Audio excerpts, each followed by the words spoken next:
Eh bien, bonjour à tous et à toutes. Je vais partir de l'exemple de votre livre, page 115.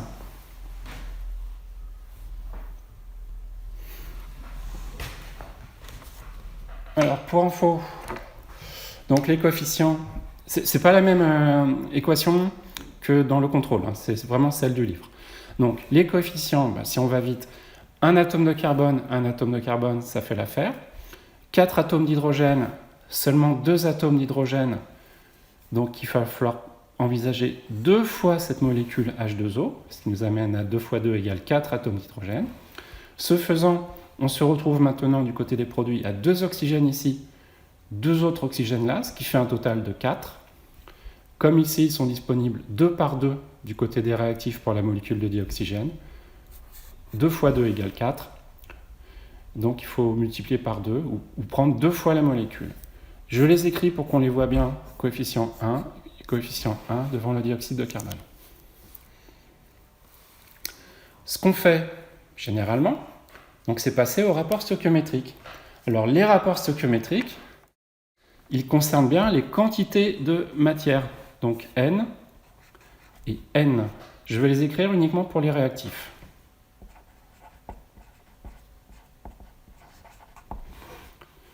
Premier réactif, CH4, la molécule de méthane. Deuxième réactif, O2, molécule de dioxygène. Alors que valent les coefficients ? On a le coefficient 1 devant CH4, donc on va diviser par 1 la quantité de matière de CH4. On a le coefficient 2 devant la molécule de dioxygène, donc on va diviser par 2 la quantité de matière de dioxygène. Voilà, les deux rapports sont écrits, et par la suite, on peut raisonner là-dessus.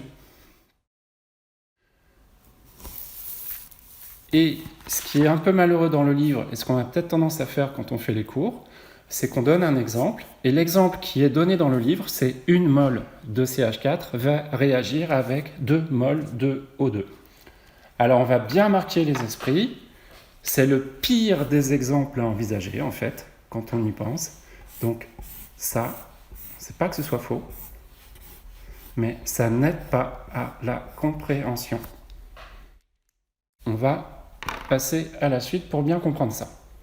Voilà, en chimie quantitative, donc en chimie, quand on étudie les quantités de matière qui restent, les quantités de matière de produits qui sont formés, on doit envisager 2 types de nombres, les coefficients stoichiométriques et la quantité de matière. Alors voilà, il faut essayer de bien comprendre que ce n'est pas du tout la même chose. Les coefficients stoichiométriques sont par principe des nombres entiers. Donc par exemple, 1, 2 ou 3. Et ce sont exactement des nombres entiers, donc des valeurs exactes qui peuvent se compter sur les doigts. Ça permettra de dire un certain nombre de molécules de réactifs, numéro 1, a besoin de tant de molécules, un autre nombre de molécules d'un réactif numéro 2 pour réagir. Pour que la réaction soit possible, il faut réunir ces deux nombres-là pour chacun des réactifs et les faire réagir. Donc notre exemple, vous vous souvenez, c'est une molécule de CH4 plus 2 molécules de O2. Donc avec les moyens du bord, pendant ces journées très particulières où tout le monde reste à la maison, voilà ce que ça peut donner. On se place du côté des réactifs, à l'échelle des entités chimiques, c'est-à-dire qu'on considère les entités, je vous rappelle, soit des atomes, soit des ions, soit des molécules, une par une, deux par deux, en tant qu'individu ou en tant que quantité, ça veut dire ça. Donc ici, avec un atome vert en centre, un jeton vert qui représente un atome de carbone et 4 jetons jaunes qui représentent chacun un atome d'hydrogène, vous avez représenté ou symbolisé la molécule de CH4. En rose, vous avez une molécule représentée ici de dioxygène et une autre molécule de dioxygène. Faites pas attention à la différence de jetons, il n'y avait plus que ça dans la boîte. Voilà. Quand on dit 1 CH4 dans l'équation ici, ça veut dire une molécule de CH4 constituée avec ses atomes, et c'est une entité. Lorsqu'on dit deux molécules de O2, c'est une molécule puis une autre. Deux entités chimiques constituées, qui sont ici des molécules de deux atomes d'oxygène identiques. L'ensemble de ces trois entités chimiques constitue un atome de carbone, 4 atomes d'hydrogène, 2 et encore 2 atomes d'oxygène. Lorsqu'on passe du côté des produits, alors, un petit tour de passe-passe. Les éléments chimiques qui étaient visibles juste avant, au sein de 3 molécules, on les retrouve disposés différemment, organisés différemment, liés différemment au sein d'autres molécules. Et qu'est-ce qu'on a maintenant? Eh bien, ici, on reconnaît notre soi-disant atome de carbone et 2 atomes d'oxygène, c'est la molécule CO2. Nous reconnaissons en jaune ce qui représente les atomes d'hydrogène, en rose l'atome d'oxygène, 2 molécules d'eau. Si on regarde à nouveau notre équation bilan, on a bien une molécule de CO2, 2 entités différentes du CO2 qui sont des molécules d'eau, et si on compte les éléments chimiques présents, on a bien toujours un atome de carbone, 4 atomes d'oxygène, 4 atomes d'hydrogène. Voilà, ça c'est la lecture avec les coefficients stoichiométriques à l'échelle des entités chimiques, donc l'échelle des atomes, des ions, des molécules qui vont réellement réagir. Au passage, si je regroupe, j'espère que ça ne s'est pas mélangé, voilà. Si je regroupe toutes les pièces du jeu, ici celles qui se trouvaient dans les produits, ici celles qui se trouvaient dans les réactifs qui représentent les éléments chimiques, on a bien conservation de l'élément chimique, un atome représenté par le jeton vert, 4 atomes représentés par les jetons roses, 4 atomes représentés par les jetons jaunes. C'est pour ça qu'il faut équilibrer les équations avec les coefficients. Alors parlons maintenant de la quantité de matière. C'est totalement différent cette fois. La quantité de matière, c'est une grandeur mesurable ou calculable liée à une unité de mesure, la mole.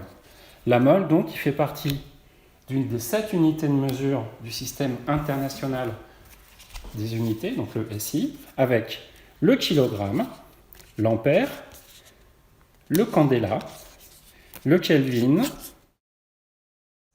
et la seconde. Et donc là, il en manque une. C'est la mole, 7e unité, qui est l'unité de mesure de la quantité de matière, qui est définie de la façon suivante. Une mole d'entité chimique contient exactement le nombre appelé constante d'Avogadro d'entités chimiques identiques. Donc quand on parle de mole, en fait, c'est jamais un nombre entier. Donc si on est cohérent avec les notations de sciences physiques, si on a une mole, ce serait mieux d'écrire 1,00 mol. Si on a un petit peu moins, 0,25 mol. Si on a une toute petite quantité, 5,0 fois 10 puissance moins 3 mol. Donc ici, ce sont des nombres, des grandeurs mesurables qui tombent jamais juste, qui se terminent avec des virgules.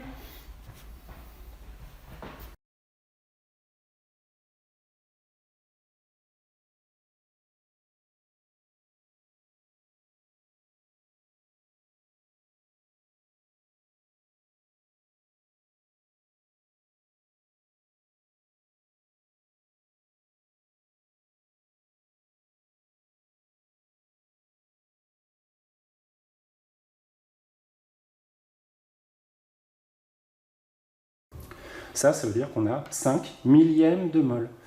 Et donc, il faudrait essayer de privilégier cette écriture avec des nombres décimaux. Alors revenons à notre équation.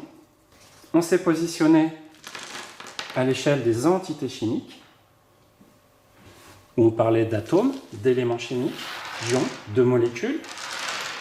Maintenant, on va avoir une autre interprétation de cette réaction, c'est une interprétation à l'échelle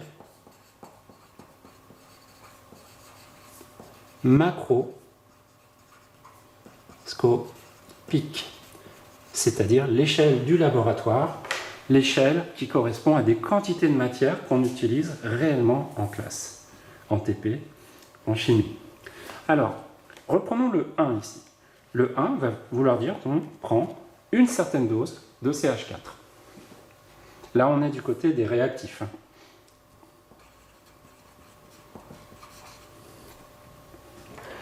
Le 2 qui suit, à cet endroit, signifie qu'on a besoin du double de la quantité qui a été prise pour le CH4. Donc si j'ai pris une dose, entre guillemets, de CH4, je vais devoir utiliser 2 doses de O2. Donc les paquets ici sont là pour représenter le fait que c'est vraiment des choses qu'on peut manipuler, soit sur des coupelles de pesée, soit dans des Erlenmeyer, des Becher, tous les ustensiles qu'on utilise en chimie. Et cette idée-là, qu'une dose de CH4 doit être associée à 2 doses de dioxygène, c'est valable pour n'importe quelle quantité de matière de base, de référence. Donc si je prends par exemple comme valeur de référence 1,3 mol, voilà, là j'ai représenté un paquet qui contient 1,3 mol, et bien il faudra que je prenne un paquet de 1,3 mol de O2 et un autre paquet de 1,3 mol de O2 pour avoir 2 O2 plus 1 CH4 qui correspondent à ce qui est écrit dans cette équation. Donc vous voyez que là on n'est plus du tout en train de parler de nombres entiers qui correspondent au nombre d'entités chimiques qui vont réellement réagir. On parle de proportion entre des quantités de matière du laboratoire. Si je change complètement de valeur, par exemple 0,25 mol qu'on avait tout à l'heure. Donc je vais faire une réaction avec des plus petites quantités. Donc j'ai changé 0,25 mol de CH4. Sur la même idée, je dois avoir 2 fois 0,25 mol pour le dioxygène. Donc, d'une façon plus générale, en termes de quantité, qu'est-ce qu'on avait comme exemple? 1,3 mol pour le CH4 doit réagir avec 2 fois 1,3 mol pour le dioxygène. Avec l'exemple d'après, c'était 0,25 mol de CH4 qui doit réagir avec 2 fois 0,25 mol de dioxygène. Et c'est valable pour n'importe quelle quantité. Si je reprends le 5,0 fois 10 puissance moins 3 mol, ça devra réagir, cette quantité-là de CH4, avec 2 fois 5,0 fois 10 puissance moins 3 mol. Et c'est précisément parce que la quantité de matière de dioxygène qui va réagir, celle qui est multipliée par 2, c'est ça la totalité qui va réagir, c'est toujours le double de ce qui va réagir pour le CH4. C'est pour cette raison qu'on écrit le rapport stoichiométrique. La quantité de matière de CH4 qui va réagir sur 1 est égale à la quantité de matière de dioxygène qui va réagir sur 2. Voilà, j'espère que tout ceci vous a aidé à comprendre que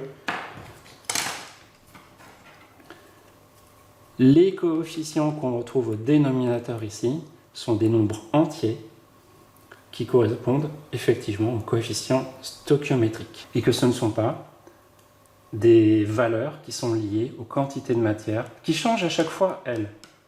Le 1,3, le 0,25, le 5,0 fois 10 puissance moins 3 et toutes les autres valeurs mesurables qu'on peut imaginer, ça change à chaque expérience, mais ça ne change pas la valeur des coefficients qui sont là, qui resteront exactement 1, exactement 2. Pour finir, je vais reprendre un peu la représentation du manuel.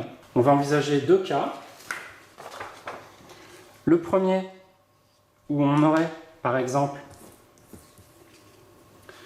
la même quantité de matière pour le CH4 que je représente en violet et la même quantité de matière pour le dioxygène. Donc,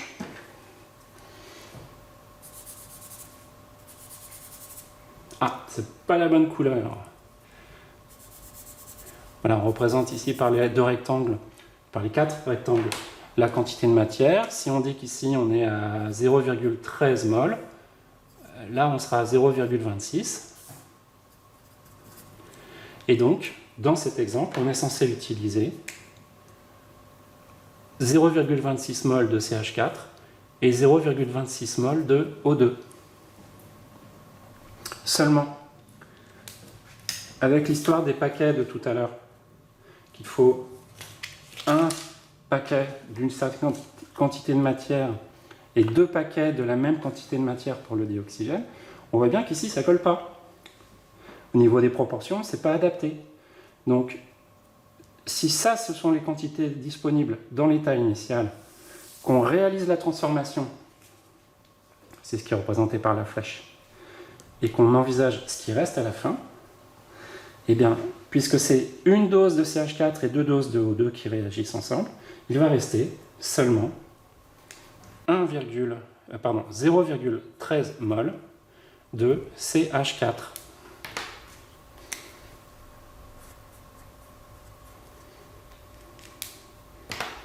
Ah oui, vous avez vu, j'ai oublié de remettre les coefficients ici. Dans un autre exemple,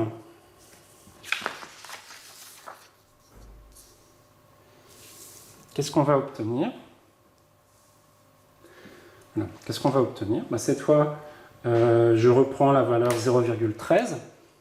Donc ici 0,13, 0,26, 0,39. Je ne l'ai pas fait ici, mais on est donc à 0,52 mol. On constate que pour une dose entre guillemets de CH4, on a deux fois la dose équivalente pour le dioxygène. Pour une autre dose de CH4, on a de nouveau deux fois la dose équivalente de dioxygène.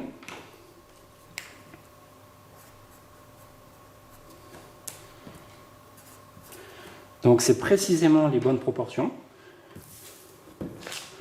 Une dose de CH4 pour deux doses de dioxygène. Donc, dans l'état final, tous les réactifs ont la possibilité de réagir.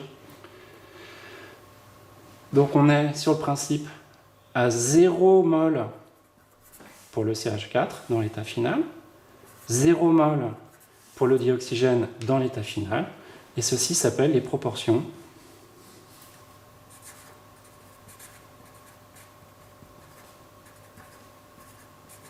stoichiométriques.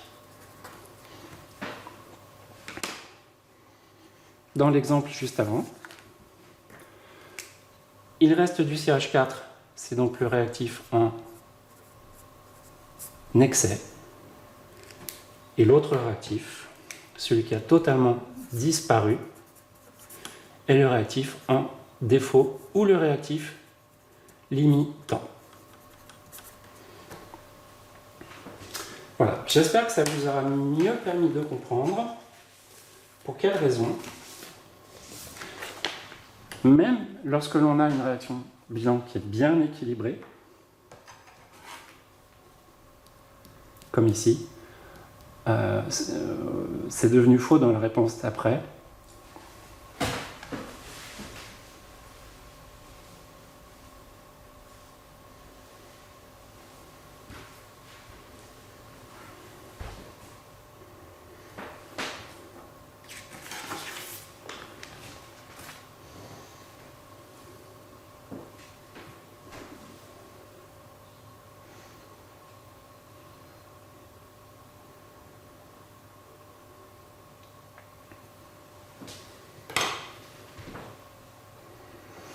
Voilà, j'espère que ça vous aura permis de mieux comprendre ce qui se passe au niveau de tous les nombres qu'on utilise dans les réactions chimiques.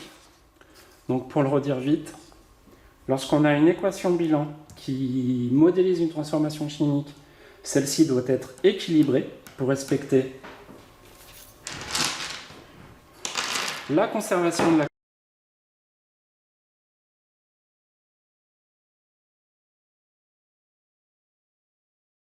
Une fois qu'on a équilibré cette équation, on est en mesure d'écrire un rapport stoichiométrique en conservant les deux nombres entiers qui servent de coefficient ici.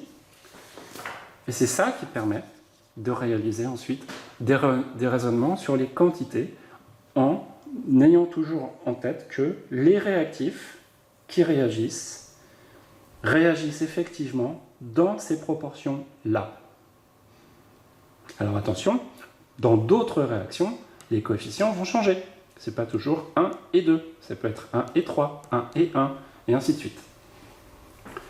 Voilà, merci et à bientôt.